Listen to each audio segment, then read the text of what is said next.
बिस्मिल्लाहिर्रहमानिर्रहीम। अस्सलामुअलैकुम नाजरीन कराम, नई वीडियो में आपको खुश आमदीद कहते हैं। शाबाश मेरे कप्तान, आपने तारीख रकम कर दी। सुप्रीम कोर्ट के अहम फैसले के बाद बेलगाम हुए इलेक्शन कमीशन को भी लगाम डाल दी। पाकिस्तानी तारीख में ऐसा कारनामा सरअंजाम दे दिया कि पाकिस्तान के बड़े बड़े गाग सियासतदान देखते रह गए। क्रिकेट के बाद पाकिस्तान की सियासी तारीख में कप्तान ने अपना नाम सुनहरी हरूफ में दर्ज करवा दिया। सुप्रीम कोर्ट का एक बड़ा फैसला आने के बाद इमरान खान की मकबूलियत में और इजाफा हो चुका है, लेकिन यहां पर एक और बड़ा सवाल खड़ा हो गया है कि क्या सुप्रीम कोर्ट ऑफ पाकिस्तान की जानिब से जो आइन के आर्टिकल 63A की तशरीह की गई है, क्या पाकिस्तान की सियासी जमातें या फिर दीगर इदारे जैसा कि इलेक्शन कमीशन इस बात का पाबंद है कि वो सुप्रीम कोर्ट की इस तशरीह पर अमल दरामद करे। वकला के एक धड़े का कहना है कि सुप्रीम कोर्ट ने एडवाइजरी जुरिस्डिक्शन के तहत इस सदारती रेफरेंस पर राय दी है और मुतलका इदारे इस बात के पाबंद नहीं है कि वो इस पर अमल करें, जबकि दूसरे धड़े के वकला का कहना है कि चूंकि आइन की तशरीह का इख्तियार सुप्रीम कोर्ट के पास है और उन्होंने आइन के इस आर्टिकल की जो तशरीह की है और जो राय दी है उस पर तमाम इदारे अमल दरामद करने के पाबंद हैं। साबिक अटार्नी जनरल इरफान कादिर का कहना है कि सुप्रीम कोर्ट ने सदर के रेफरेंस पर एडवाइस देते हुए पाकिस्तान की आइन में ही तरमीम कर दी है, जिसका इख्तियार सुप्रीम कोर्ट के पास नहीं है। सुप्रीम कोर्ट ने अपनी राय में कहा है कि मुनहरिफ अरकान के वोट शुमार नहीं किए जाएंगे, जबकि आईने पाकिस्तान के आर्टिकल 95 के तहत कोई भी मुनहरिफ रुकन ना सिर्फ वोट डाल सकता है बल्कि उसका वोट शुमार भी होगा। उन्होंने कहा कि मुल्की आइन सबसे मुकद्दम है और जब मुल्की आइन में किसी भी मुनहरिफ रुकन को वोट डालने से नहीं रोका तो सुप्रीम कोर्ट ऐसा कैसे कर सकती है। इरफान कादिर का कहना था कि आइन में तरमीम के लिए पार्लियामेंट में 2/3 अक्सरियत की जरूरत होती है, लेकिन यहाँ पर तो 3 जजों ने सदारती रेफरेंस पर राय देकर इसमें तरमीम कर दी। उन्होंने कहा कि अपनी राय में सुप्रीम कोर्ट ने कहा है कि पार्लियामेंट मुनहरिफ अरकान की नाअहली की मुद्दत का फैसला करे, जबकि आइन के आर्टिकल 63A में वाज़ेह तौर पर लिखा हुआ है कि मुनहरिफ रुकन सिर्फ उसी मुद्दत के लिए डी सीट होगा जिस मुद्दत में उन्होंने पार्टी पॉलिसी से इख्तलाफ करते हुए वोट कास्ट किया है। उनका कहना था कि सुप्रीम कोर्ट ने यह राय दी है जिसको तस्लीम करना या ना करना हुकूमत पर मुनहसर है। उन्होंने कहा कि अगर वजीर आजम सुप्रीम कोर्ट की यह राय वफाकी काबीना के सामने रखते हैं और वफाकी काबीना सुप्रीम कोर्ट की इस राय को तस्लीम नहीं करती तो वफाकी काबीना का फैसला ज्यादा अहमियत का हामिल होगा। उन्होंने कहा कि अगर सुप्रीम कोर्ट की इस राय को तस्लीम कर लिया जाए तो फिर आइन का आर्टिकल 63A बेमानी होकर रह जाएगा। इरफान कादिर का कहना था कि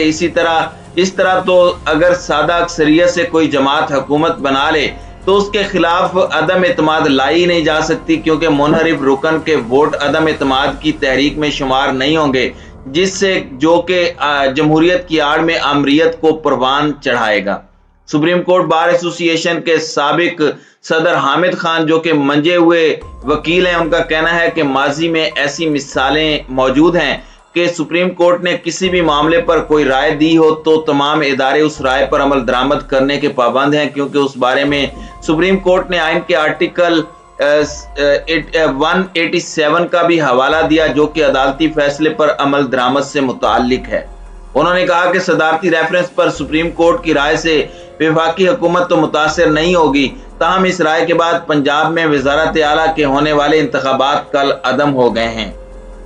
उन्होंने कहा कि सुप्रीम कोर्ट की इस राय के बाद पंजाब में वजारत आला के इंतखाबात दोबारा होंगे। हामिद खान का कहना था कि गवर्नर पंजाब वजारत आला के ओहदे के लिए दोबारा इंतखाबात के बारे में कह सकते हैं। मौजूदा कवानीन के तहत किसी भी हुकूमत के खिलाफ अपोजिशन तहरीक अदम एतमाद ला सकती है और ऐसी सूरत में तमाम अरकान के वोट शुमार होंगे, जिसके बाद यह तहरीक कामयाब या नाकाम हो सकती है। मगर इस तरमीम के बाद बज़ाहिर ऐसा दिखाई देता है कि अब किसी सादा अक्सरियत वाली हुकूमत के खिलाफ अदम एतमाद की तहरीक नहीं लाई जा सकेगी, क्योंकि मुनहरिफ अरकान के वोट शुमार नहीं होंगे। इस पर माहिर कानून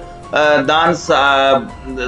सलमान अकरम राजा का कहना है कि आर्टिकल 63A की तशरीह से मुताल्लिक सदारती रेफरेंस के फैसले के बाद अब इस सूरत हाल ने जन्म लिया है कि कोई भी रुकने असम्बली पार्टी की हिदायत के खिलाफ तहरीक अदम एतमाद बजट या आईनी तरामीम में वोट नहीं दे सकते, क्योंकि उनका वोट शुमार ही नहीं होगा। وہ کہتے ہیں کہ تحریک عدم اعتماد اب اسی صورت ممکن ہے جب ایک مخلوط حکومت ہو جیسے عمران خان کی تھی اور اتحادی اپوزیشن کے ساتھ مل جائیں۔ اب پنجاب میں ایک بار پھر وزیر اعلیٰ کا الیکشن کرانا ہوگا۔ فیصلے سے قبل آرٹیکل 63A کی تشریح یہی تھی کہ منحرف رکن کا ووٹ گنا جائے گا اور اس کے بعد اگر جماعت کا سربراہ چاہے گا تو اس رکن کے خلاف کارروائی ہوگی اور اس طرح پارلیمانی پارٹی کے حکم کے خلاف ووٹ دینے پر وہ ڈی سیٹ ہو جائے گا۔ لیکن گزشتہ روز کے فیصلے کے بعد کوئی بے وقوف رکن ہی پارٹی کی ہدایت کے خلاف ووٹ ڈالے گا کیونکہ اس کا ووٹ تو گنا ہی نہیں جائے گا، سو یہ ایک بے سود عمل ہوگا۔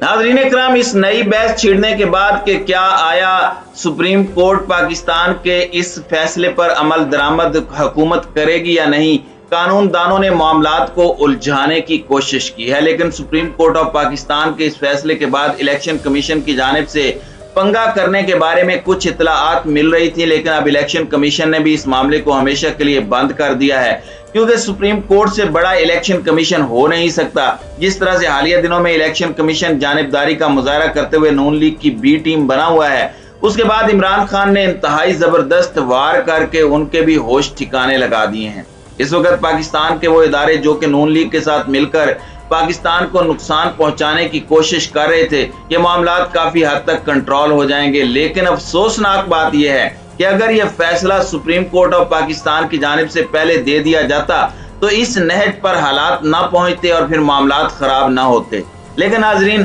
اب بھی جو فیصلہ ہوا ہے وہ خوش آئند ہے۔ عمران خان نے ایک تاریخ رقم کر دی ہے۔ جس طرح سے کرکٹ کے اندر وہ نیوٹرل امپائرز کو لے کر آئے، اسی طرح سے انہوں نے پاکستانی تاریخ کے اندر ہارس ٹریڈنگ کا دروازہ ہمیشہ کے لیے بند کر دیا ہے۔ پاکستان کے وہ گھاگ سیاستدان جو عرصہ دراز سے وہاں ہارس ٹریڈنگ کر رہے تھے اور اپنے مفادات کے لیے پاکستان کو نقصان پہنچا رہے تھے، اب ان کی اس ہارس ٹریڈنگ پر ہمیشہ کے لیے ٹھپا لگ گیا ہے کہ اب کوئی بھی ہارس ٹریڈنگ نہیں کر سکے گا۔ اس تمام صورتحال کے اندر حمزہ شہباز کی حکومت ختم ہو چکی ہے۔ حمزہ شہباز تو وزیر اعلیٰ نہیں رہے، لیکن اس کے ساتھ ہی نون لیگ کو ایک اور بڑا جھٹکا لگا ہے۔ وہ جھٹکا یہ ہے کہ اثاثہ جات ریفرنس میں احتساب عدالت کے جج محمد بشیر نے اثاثہ جات ریفرنس میں سابق وزیر خزانہ اسحاق ڈار کے دوبارہ دائمی وارنٹ گرفتاری جاری کرتے ہوئے فیصلہ جاری کر دیا ہے۔ عدالت نے حکم جاری کیا ہے کہ اسحاق ڈار کی گرفتاری تک کارروائی آگے نہیں بڑھے گی۔ احتساب عدالت نے سماعت اسحاق ڈار کی گرفتاری تک ملتوی کی ہے اور عدالت نے شریک ملزمان کی بریت کی درخواست پر بھی فیصلہ اسحاق ڈار کی گرفتاری سے مشروط کر دیا ہے۔ ناظرین اکرام، خیال رہے کہ شریک ملزمان نیب ترمیمی آرڈیننس کے تحت ریفرنس کو دوبارہ چیلنج کیا تھا، لیکن نون لیگ کے لیے یہ ایک بڑا جھٹکا ہے اور اس کے ساتھ ہی ہواؤں کے رخ تبدیل ہونے کی بھی یہ نوید ہے کہ اب نون لیگ کے گرد گھیرا تنگ ہونا شروع ہو گیا ہے۔ جس طرح سے اب ہواؤں کے رخ تبدیل ہو رہے ہیں اور وہ نون لیگ جو گزشتہ چند گھنٹوں میں سیاسی طور پر میدان میں ڈٹی ہوئی تھی، اب ان کے تمام مورے اڑتے جا رہے ہیں۔ ہو سکتا ہے کہ آئندہ چند دنوں میں نواز شریف کے خلاف بھی کچھ فیصلے آ جائیں اور شہباز شریف اور حمزہ شہباز پر بھی فرد جرم عائد کر دی جائے، کیونکہ تحریک انصاف نے منی لانڈرنگ کیس میں FIA کے ڈائریکٹر کی جانب سے دستبرداری کے بعد خود فریق بننے کا اعلان کیا تھا۔ اب اس کے بعد شہباز شریف اور حمزہ شہباز کے لیے معاملات کافی زیادہ خراب ہونے والے ہیں اور ممکنہ طور پر آنے والے عرصے میں ان پر فرد جرم عائد کر دی جائے اور کچھ عرصے کے بعد وہ جیل کی سلاخوں کے پیچھے نظر آئیں۔